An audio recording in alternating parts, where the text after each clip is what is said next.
Happy day. Welcome to stock insights. இன்னைக்கு June 29ஆம் தேதி. லாஸ்ட் 3 டேஸா மார்க்கெட்ல என்னென்ன நியூஸ் வந்திருக்குன்னு பார்த்தலாம். HDFC பேங்க்ல சம் அலிகேஷன்ஸ் இருக்குன்னு சொல்லிட்டு ஃபார்மர் சேர்மேனான ஆண்டனோ சக்ரவர்த்தி ரெசிக்னேஷன் பண்ணியிருந்தாங்க. சரி, நான் 2 எக்ஸ்டர்னல் லா ஃபார்ம்ஸ்லாம் வந்து லீகல் ரிவ்யூலாம் கண்டக்ட் பண்ணாங்க. இப்போ அதில் எந்த ஒரு எவிடன்ஸும் இல்லைன்னு சொல்லியிருக்காங்க. அந்த குற்றச்சாட்டுக்கு எந்த ஒரு ராங் டூயிங்கும் நடக்கலை, அதுக்கான எந்த ஒரு ப்ரூஃபும் இல்லைன்னு சொல்லி முடிச்சிருக்காங்க. இது HDFC பேங்க்கு ஒரு positive. Doctor Reddy's laboratories USFDA inspection நடத்தியிருக்காங்க. அவங்களோட ஹைதராபாத்ல உள்ள பயோலாஜிக்ஸ் மேனுஃபேக்சரிங் ஃபெசிலிட்டிஸ்க்கு ப்ரீ லைசன்ஸ் இன்ஸ்பெக்ஷன், அதாவது ஒரு ப்ராடக்ட்டுக்கு அப்ரூவல் கொடுக்கறதுக்கு முன்னாடி நடக்கிற இன்ஸ்பெக்ஷன் ப்ரீ லைசன்ஸ் இன்ஸ்பெக்ஷன் சொல்லுவாங்க. ஸோ இதில் 7 அப்சர்வேஷன்ஸ் ஃபவுண்ட் பண்ணியிருக்காங்க. என்னன்னு பார்த்தீங்கன்னா, சம் இஷ்யூஸ் இருக்கு ஆர் இம்ப்ரூவ்மெண்ட்ஸ் இருக்கு, அதை கம்பெனி சரி செய்யணும்னு அர்த்தம். ஸோ 7 அப்சர்வேஷன் கொடுத்துருக்காங்க டாக்டர் ரெட்டிஸ் லெபார்டரிஸ்க்கு.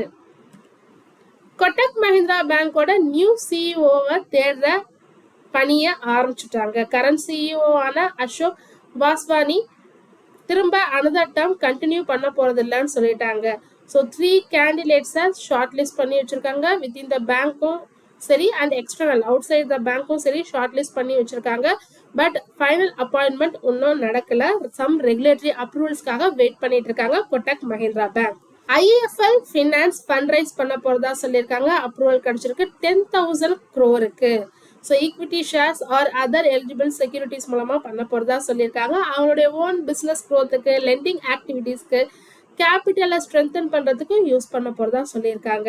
அது மட்டும் இல்லாம global medium term note program அந்த லிமிட்டையும் இன்க்ரீஸ் பண்ண போறாங்க. ஸோ அவங்களுக்கு தேவைப்பட்டா இன்டர்நேஷனல் மார்க்கெட்ஸ் கிட்ட இருந்தும் ஃபண்ட் ரைஸ் பண்ணிக்கலாம் நிறையா. ஸோ அதுதான் இந்த global medium term note program. Transrail லைட்டிங்க்கு new international transmission distribution orders கிடைச்சிருக்கு. 459 crore ஆர்டர். ஸோ இது எல்லாமே ஓவர்சீஸ் மார்க்கெட்லேருந்து கிடைச்ச ஆர்டர்னு சொல்லியிருக்காங்க. இது மூலமா கம்பெனியோட total order inflows financial year 27க்கு இது வரைக்கும் 1000 crore கிராஸ் ஆயிருக்கிறதா சொல்லியிருக்காங்க. டிரான்ஸ்ரெயில் லைட்னிங் பர்சிஸ்டன்ட் சிஸ்டம் நகரோ SCன்றதை அக்வயர் பண்றாங்க யூரோல. ஸோ அந்த அக்வசிஷன்ஸ்க்கு அப்புறமா பர்சிஸ்டன்ஸ் நகரோ குரூப்ன்றது கம்பெனியோட நேமா மாறிடும். $2.9 பில்லியன் ஒரு AI லீட் டிஜிட்டல் இன்ஜினியரிங் கம்பெனியா மாறிடும் இந்த மர்ஜருக்கு அப்புறம். ஸோ இந்த மர்ஜர் 27 இயர்லியில கம்ப்ளீட் செய்யப்படும். Godrej industries 370 crore in Godrej investment லிமிடெட்ல இன்வெஸ்ட் பண்ணியிருக்காங்க. ஸோ இந்த கோத்ரேஜ் இன்வெஸ்ட்மெண்ட் லிமிடெட்ன்றது கம்பெனியோட ஓன் சப்சிடரி. ஸோ அவங்களோட கேபிட்டல் பேஸை ஸ்ட்ரென்தன் பண்ணுறதுக்காக தான் கோத்ரேஜ் இண்டஸ்ட்ரீஸ் இன்வெஸ்ட்மெண்ட் பண்ணியிருக்கிறதா சொல்லியிருக்காங்க. Adani ports and special economic ஜோனுக்கு S&P குளோபல் ரேட்டிங்ஸ் அப்கிரேட் பண்ணியிருக்காங்க. Credit rating and issue rating for senior unsecured நோட்ஸ்க்கு BBB- BBB அப்கிரேட் பண்ணியிருக்காங்க. அவுட்லுக் ஸ்டேபிள்னு சொல்லியிருக்காங்க. எக்ஸாவேர் டெக்னாலஜிஸ் அவங்க அஃபிஷியலாக அவங்களுக்கு அப்ரூவல் கிடைச்சிருக்கு கிளாட் AI கிட்டேருந்து. ஸோ அவங்களோட கஸ்டமர்ஸ்க்கு ஆந்த்ரோபிக்கை, அதாவது கிளாட் AI வந்து டெவலப் பண்ணது ஆந்த்ரோபிக் தான்.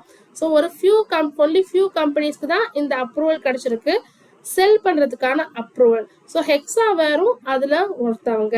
ஸோ இது மூலமாக ஹெக்ஸாவேர் AI சர்வீசஸ் அண்ட் சொல்யூஷனாக அவங்க பிஸ்னஸில் நிறைய ப்ரொவைட் பண்ண முடியும்னு சொல்லியிருக்காங்க. Bajaj health care first company in India, அவங்களுக்கு ரெக்கமெண்டேஷன் கொடுத்துருக்காங்க. Subject expert committee for cenobamate tablets. So இந்த டேப்லெட் எதுக்காக யூஸ் பண்ணுவாங்கன்னு பார்த்தீங்கன்னா சீசஸ்க்கு யூஸ் பண்ணுவாங்க. ஸோ SC கமிட்டி வந்து ரெக்கமெண்ட் பண்ணியிருக்காங்க பஜாஜ் ஹெல்த் கேர் இந்தியாவில் ஃபர்ஸ்டாக இவங்க மேனுஃபேக்சரிங் மார்க்கெட்டிங் பண்ணலாம் இந்த மெடிசின்ஸ்ன்னு சொல்லி. பட் கம்பெனி ஒன்றும் ஃபைனல் அப்ரூவல்ஸ் அண்ட் ரெகுலேட்டரி அத்தாரிட்டிஸ்க்காக வெயிட் பண்ணிட்டு இருக்காங்க. புருவங்கரா அவங்களோட சப்சிடரியில உள்ள 100% ஸ்டேக்கை செல் பண்ண போறாங்க. ஸோ அந்த சப்சிடரி நேம் பார்த்தீங்கன்னா புருவா ரூபி ப்ராப்பர்ட்டிஸ். யாருக்கு செல் பண்றாங்கன்னு பார்த்தீங்கன்னா, அதாவது யார் பையன்னு பார்த்தீங்கன்னா பிரிஷல் office box 3 private limited. So இவங்க தான் பை பண்ண போறாங்க. டீலோட வேல்யூ 145 crore. இந்த சேலுக்கு அப்புறமா புருவா ரூபி ப்ராப்பர்ட்டிஸ் இனிமே புருவங்கராவோட சப்சிடரியா இருக்க மாட்டாங்க. ராஜேஷ் எக்ஸ்போர்ட்ஸ். ஸோ ஆல்ரெடி நம்ம ஜூன் 25 பார்த்தோம். ED வந்து அவங்களோட சர்ச்சை கம்ப்ளீட் பண்ணிட்டாங்கன்னு சொல்லி. ஸோ இவங்களும் ரிப்போர்ட் கொடுத்துருக்காங்க சர்ச் முடிஞ்சிடுச்சுன்னு சொல்லி. ஸோ நாளைக்கு மார்க்கெட்டில் எப்படி ராஜேஷ் எக்ஸ்போர்ட்ஸ் ட்ரேட் ஆகுதுன்னு பார்க்கலாம். பவர் கிரிட் கார்பரேஷன் ஆஃப் இந்தியாவுக்கு ஒரு அப்ரூவல் கிடைச்சிருக்கு, அவங்களோட பாரோயிங் லிமிட்டை இன்க்ரீஸ் பண்ணிக்கலாம்னு சொல்லி. So borrowing limit already 1.8 lakh crore இருந்தது, இப்போ 2.2 lakh crore இன்க்ரீஸ் ஆயிருக்கு. 40,000 crore எக்ஸ்ட்ரா இன்க்ரீஸ் ஆயிருக்கு. அப்படி இன்க்ரீஸ் ஆகும் பட்சத்தில் அவங்க ஃபியூச்சர்ல நிறைய power transmission project and expansion பிளான்ஸ்க்கு நிறைய ஃபண்டு கொடுக்கலாம். ஆனா இது ஒன்றும் ஷேர் ஹோல்டர்ஸ் அப்ரூவலுக்காக வெயிட் பண்ணி. இந்த ஃபார்மா யூஎஸ்எஃப்டிஏ இன்ஸ்பெக்ஷன் நடத்திருக்காங்க அவங்களோட ஏரோ ஆக்டிவ் ஃபார்மா ஃபெசிலிட்டி ஸ்ரீகாகுளம்ல. ஸோ நடத்தி முடிச்சிருக்காங்க யூஎஸ்எஃப்டிஏ. 2 அப்சர்வேஷன்ஸ் ஃபவுண்ட் பண்ணியிருக்காங்க. இது எல்லாமே மைனர் அப்சர்வேஷன்ஸ் தான் சொல்லியிருக்காங்க Aurobindo pharma. Power grid corporation of India KC இன்டர்நேஷனல்ல பேன் பண்ணியிருந்தாங்க அவங்களோட எந்த ஒரு நியூ ப்ராஜெக்ட்ஸ்லையும் பிட் பண்ணக்கூடாதுன்னு. இப்போ பவர் கிரிட் அதை ரிமூவ் பண்ணிட்டாங்க. ஸோ இனிமேல் கேஇசி அவங்களோட பிட்ஸில் பங்கேற்கலாம், நியூ கான்ட்ராக்ட்ஸையும் ஒன் பண்ணலாம்னு சொல்லியிருக்காங்க power grid corporation of India. US investigate பண்ணிட்டு இருந்தாங்க வாரி எனர்ஜிஸ்ல. என்னன்னு பார்த்தீங்கன்னா இவங்க செல் பண்ண, அதாவது எக்ஸ்போர்ட் பண்ண சோலார் பேனல்ஸ்ல சைனீஸ் செல்ஸ் இருக்கிறதா சொல்லியிருந்தாங்க. பட் அதுக்கான எந்த ப்ரூஃபும் இல்லைன்னு இப்ப இன்வெஸ்டிகேஷன்ல வந்துருச்சு.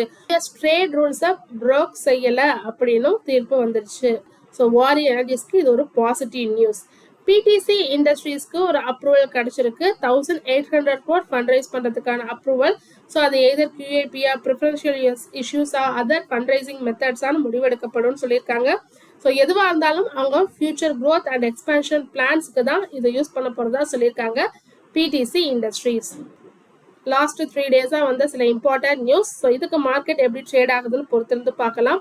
தொடர்ந்து இது மாதிரி யூஸ்ஃபுல்லான மார்க்கெட் அப்டேட்ஸ் வேணும்னா மறக்காம நம்ம சேனலை சப்ஸ்கிரைப் பண்ணுங்க. தேங்க்யூ.